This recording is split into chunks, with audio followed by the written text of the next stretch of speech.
अगर आपने मेरे चैनल को अब तक सब्सक्राइब नहीं किया है तो इस लाल बटन को दबाकर सब्सक्राइब ज़रूर करें और बगल में इस बेल बटन को ज़रूर दबाएं जिससे कि आपको आगे आने वाले सारे वीडियोस का अपडेट मिलता रहेगा। आज मैं आपको बताऊंगी 10 मिनट में साबूदाने की बहुत ही टेस्टी खिचड़ी बनाने की रेसिपी। झटपट ये नाश्ता बनके तैयार हो जाता है और सभी को बहुत पसंद आता है। बच्चे से लेके बड़े सभी इसे बहुत ही मन से खाते हैं। तो चलिए इसे बनाना शुरू करें। साबूदाने की इस खिचड़ी को बनाने के लिए मैंने ले लिया है करीब 3/4 कप दरदरा कूटा हुआ सिंगदाना, जिसे भूनकर इसका छिलका निकाल लिया है। करीब 1.5 कप साबूदाना मैंने रात भर भिगो के रखा था। आधा नींबू ले लिया है, उसका रस यूज़ करूँगी। करीब 4 से 5 हरी मिर्च बारीक कटी हुई और 10 से 12 कड़ी पत्ते। 1 टेबलस्पून जीरा यहाँ ले लिया है मैंने।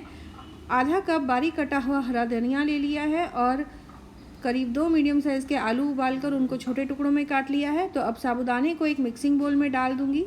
साबूदाने को जब आप भिगोएं तो उसे अच्छी तरह से धो करके उसमें थोड़ा सा पानी डाल दें, जब तक कि पानी साबूदाने के लेवल तक ना आ जाए। तो इस तरह से साबूदाने काफ़ी अच्छे से फूल जाते हैं। अब यहाँ पर सिंगदाने को मैंने साबूदाने में डाल दिया है। नमक भी मैं डाल दूँगी, तो थोड़ा सा नमक मैं बचा के रखूँगी जिसे मैं उबले हुए आलू के साथ डालूँगी। और ये रहा नींबू का रस, इसे भी मैं निचोड़ लूँगी। तो यहाँ पर सारी चीज़ें मैंने डाल दी हैं। तो यहाँ पर अब मैं सारी चीज़ों को अच्छे से मिक्स कर लूँगी। तो यहाँ पर मेरी मेहनत आधी हो जाती है। यहाँ पर मैंने आधा काम कर लिया है।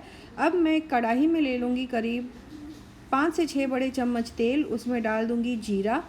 जीरा भुन जाए उसके बाद डाल दूँगी कड़ी पत्ता और बारीक कटी हुई हरी मिर्च। इनको थोड़ा सा भून लें। उसके बाद उबला हुआ आलू डालकर करीब 2 मिनट के लिए लो से मीडियम हीट पर भून लेना है। हल्का सा सुनहरा हो जाए तभी तक उनको भूनें। तो यहाँ पर आलू के साथ जो ज़रा सा नमक बचा कर रखा था उसे डालकर अच्छे से मिक्स करके हल्का सुनहरा होने तक भून लूँगी।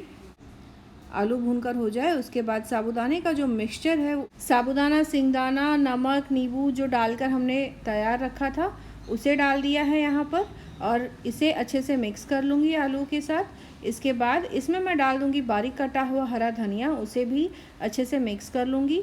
इसके बाद साबूदाने को ढक कर करीब 6 से 7 मिनट के लिए पकने के लिए छोड़ दूँगी। बीच बीच में उसे चलाते रहें ताकि साबूदाने का हर एक दाना जो है अच्छे से फूल जाए और पक जाए। फ़िलहाल 2 से 3 मिनट हो चुके हैं। ढक्कन हटाकर एक बार मैं इसे चला लूँगी। आप देख सकते हैं कि साबूदाना जो है वो फूलने लगा है, उसका जो रंग है वो बदलने लगा है। साबूदाना पक जाए ये हमें कैसे पता चलता है? एक साबूदाने के दाने को अगर आप देखें तो उसका रंग बदल के थोड़ा सा ट्रांसल्यूसेंट हो जाता है, यानी कि साबूदाना पक गया है। तो इसी तरह से सारे के सारे साबूदाने के दाने इसी तरह से थोड़े ट्रांसल्यूसेंट हो जाएंगे। तो हमारा साबूदाने का जो ये खिचड़ी है ये बन के तैयार हो जाएगा। तो अब इसे मैं फिर से ढक दूँगी और बीच में एक आध बार और मिक्स कर लूँगी।